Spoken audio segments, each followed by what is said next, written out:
What's up, everybody? We are so glad to be back.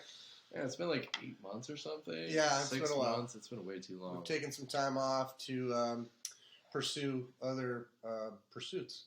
Pursue other pursuits. Bourbon pursuits, let's be honest. But anyway, yeah, we're really glad to be back here on Honest Spirits. We've had a lot of people kind of really asking us, like, hey, are you guys going to get back to the podcast? Don't you do a podcast? Something about a podcast. So, yeah, all you guys out there have kind of inspired us to really get going again. So, with that said, welcome to Honest Spirits, where we try before you buy. That's right. So yeah, it took us 8 months to come up with the slogan. That's what we've been doing. We try before you buy. So yeah. So we got some really interesting things on the podcast today. We've really been kind of investigating maybe a new avenue or trying to find something, a new route to take on the podcast. But today we're going to talk about blends. Yes. Blends in particular, bourbon whiskey. Many of you guys know that's Jason and I's go-to or favorite per se. But blends are a little bit unique, maybe a little bit newer or a little bit less talked about in the bourbon world. Yeah. But this brand is very well known for blending. So, Jason, you want to talk to us a little bit about Barrell? Sure. Barrell Craft Spirits is out of Kentucky, and heretofore they do not distill any spirits. I sort of jokingly refer to Barrell as the Johnny Walker of bourbon because Johnny Walker, as far as I know, doesn't distill anything. They go and source barrels from all of the best distilleries in Scotland. So Barrell is what we're trying 2 different samples of today. They do the same thing. And we have 2 very different kinds of blends, actually. So the first blend that we have from Barrell is the 2023 Barrell New Year Bourbon, which I don't know if he showed you. But this one's interesting because it's a blend of whiskeys from Tennessee, Indiana, Kentucky, Ohio, Wyoming, New York, Texas, and Maryland. So anywhere they make bourbon, guess what? Virtually. Probably in that bottle. So that's one of the ones. So a lot of different whiskeys from a lot of different states, which is kind of cool. And actually, we've had this one before. It's masterfully done. I can't wait to revisit it because it's been a while. Our second one is a Barrell Vantage, which was a new release from Barrell this year. And actually, word on the street is that these are batched, which is kind of interesting because there's nothing says on the label specifically about a batch, but you can typically tell by the proof and batches and so on. But this one is super unique because it's a blend of straight bourbon whiskeys with 3 types of finishes.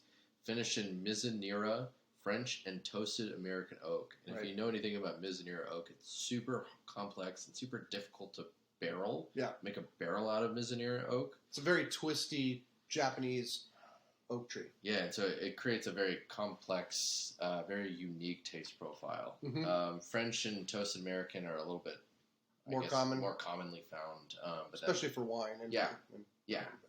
So we're gonna start with the Barrell New Year. Again, it's 2023, and we have the wheat cairns for you this time. Yep. They're the smaller ones. Really great for tasting. We finally decided to use our brains, do smaller little wheat cairns. Not a bad idea. That's right. Is that good? Or oh yeah, yes, that should be plenty. Sweet. So just remember that our criteria that we taste and evaluate spirits on are complexity, drinkability, and value. So we'll be looking at those 3. Cheersies. And I can tell you already on the nose, this is pretty fantastic. Yes. Sorry. Yeah, no, there's a lot there. While you're nosing it, I'm just going to talk a little bit more about Barrell. They have quite a variety of products on the market. Their bourbon is batched, and I think they're up to batch 35. I've seen on the shelf 34. 34. 35 is probably coming out anytime. Yeah, but I think we'll get into more when we talk about value. But a lot of people that are a little bit newer to the whiskey game tend to stick away from Barrell because of the maybe a little bit more daunting price. Yeah, I mean, typically every one of these bottles starts between, depending on what state you're in, again, starts between 85 and goes all the way up to 120, or maybe a little more. But, yeah. All right, what are you getting on the nose? So I'm getting a lot of fruit, and then it's going right into toffee and spun sugar. just a whisper of some kind of floral note there. I mean, if I hadn't read that we've got like what 8 different whiskeys from 8 different states on there, if I hadn't read that first, I don't know if I would have guessed that. But boy, I'll tell you what. Now that I've read it and you can nose it, it's. Well, and I want to talk about nosing too, because I feel like it's not something that we've often talked about. But the more and more that you get into bourbon, or if you're into bourbon or you're trying to get into it, if you nose something or you smell something with your mouth open or just a little bit open, you get a very different different experience versus your mouth closed. I've noticed specifically when I do that, I can taste the smell in the back of my throat sometimes. Yep. With more quality drinks. Yeah. Now I'm getting some nut quality. Oh, it's got so much going on. A bit nutty. It's a might bit nutty. Oh, man, I just want to live in there. Cheers. I could just swim in there.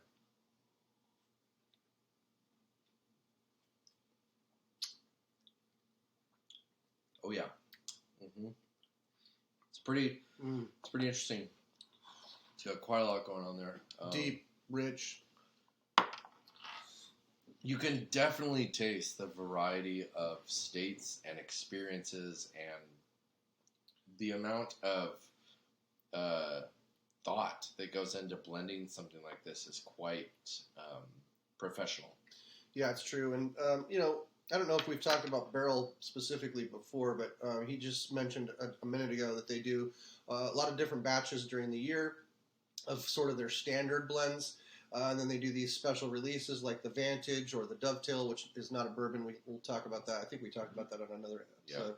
Yeah. Different finishes of wood finish, different finishes of extra barrels like sherry cask and rum cask. And they are truly some of the best master blenders correct. On the market. And their new year is something that they only release at the end of each year. It's supposed to always be a really special release. In this case, so for instance, this one, again, this is the Barrell Bourbon Cask Strength 2023 New Year Bourbon, and I told you all the states, but interestingly enough, there were only 4,164 bottles of this made. It is 56.77 proof, which comes out to 113.54, or excuse me, 56.77 alcohol by volume, which comes out to 113.54 proof. There's some burn, there's some nice warmth, but I don't feel like I necessarily would have guessed close, 113 and a half, but very, very solid pour. So fabulous. Let's talk about complexity after we finish here. Yeah. So complexity. Sorry guys, it's been a while. I haven't done a podcast in a hot minute. Complexity, I'd probably give it. I don't know if I'm not quite a 4. I want to say I'm a 4, but I'm not quite a 4 yet. I'm going to give it a 4 because I'm getting a little bit of nuttiness, a little bit of fruit, a little bit of rye, a little bit of corn. I'm going to give it a 4. It's a pretty complex blend, and it's almost like you can sort of taste that you've got whiskey batched from different states in there.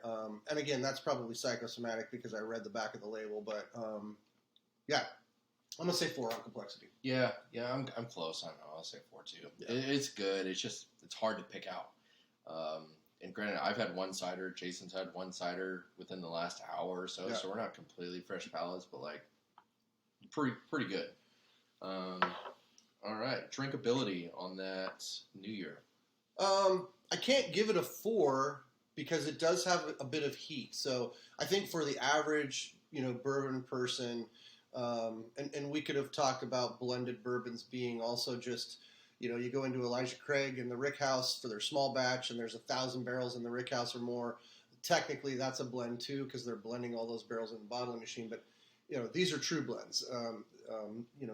Definitely not single barrel, but drinkability, I would say it's a 3.5 for me. Exactly what I'm going to say. Yeah, it's. I think it's really drinkable, but it might have a little too much heat for the average person. Value. This was a little bit more because it's an exclusive release. Yep. It's a once a year release, so again, your value is going to go up. the marketing genius gurus of the world and marketing bourbon. I don't know. I think the value is probably about a 3. 3. Yeah. Yeah. It's hard. I don't know. Barrel products are difficult. They're spending. Yep, they're spending. All right. Barrel Vantage is one of my favorites. This one's really, really unique and interesting. Again, we've visited both of these before, so it'll be really cool to see if I'm picking out the same notes, I guess, that we picked out the first couple times we tried these. I agree. First, which one? This one. Yeah. Okay.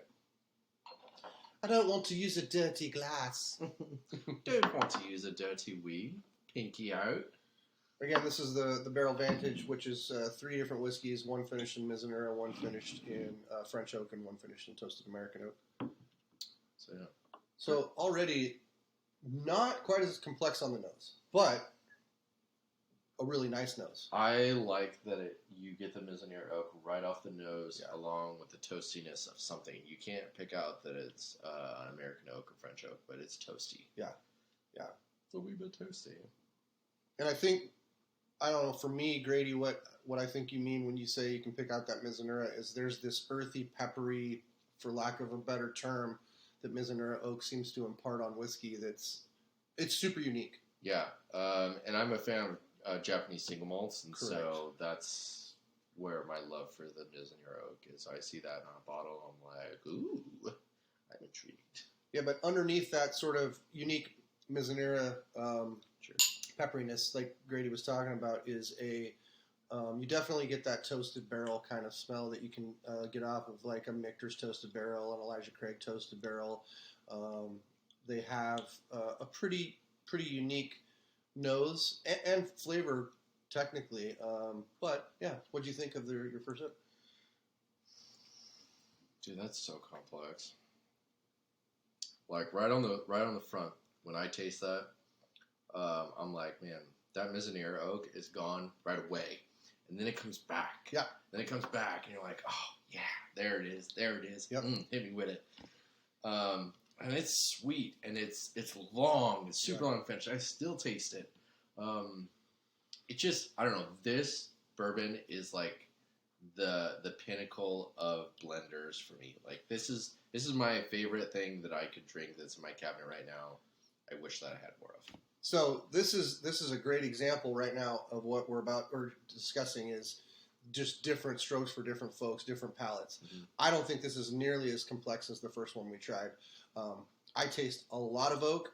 I do not dislike it. It's really good, but it is just oaky and with a couple of other notes. So and that's interesting because typically when we think of oaky, we think of Heaven Hill products. We think of Old Fitzgerald. We think of Elijah Craig. We think of why am I blanking? Larceny. Typically, anything over 10 years can have some definitely woody flavors. And I guess that's more what I mean on this. It's not just oakiness. I wouldn't necessarily pick out oak as what I'm talking about. Because of the Mizunara, it almost tastes to me like, because there's 3 different oak styles here, it's cedar. And maybe that's how it. Cedar smells, I guess. Yeah. Well, and for me, it reminds me too of, if you guys have tried Japanese, it reminds me of a slight version of the Shin 10. And that one took me quite a while to get into. It took me quite a while to get into. But man, the Shin bottles, if you're wanting to explore your single malt, your Scotch, or your bourbon avenues, those Japanese single malts are pretty ripper. But hey, for our listeners who are maybe more intrigued in getting into the bourbon world, and you're like, hey, I'm not quite sure that I want to spend that kind of money, but I definitely like to try it. Even though these are limited releases, my rule of thumb is anything that's open is fair game. And I'm more than happy to share anything, more than to sample out anything to you guys. Good whiskey is best when it's shared with good friends. That's exactly our motto together. So complexity? Complexity, for me, it's at about a 3.75, maybe a 4. I'm going to go 3.5 on this one. I just don't think it's nearly as complex as the Barrel New Year bourbon. By the way, this one's 115 proof, almost 116, so a little bit higher. And here's the interesting part: drinkability. I'm going to bump this up. I think this is a little bit more drinkable than the Barrel New Year. As much as I love the Barrel New Year, and I do, I think the drinkability on the Barrel Vantage is a 4. A 4. Yep. Yeah, I would agree. Value. Again, it's kind of relative. These are. Sorry.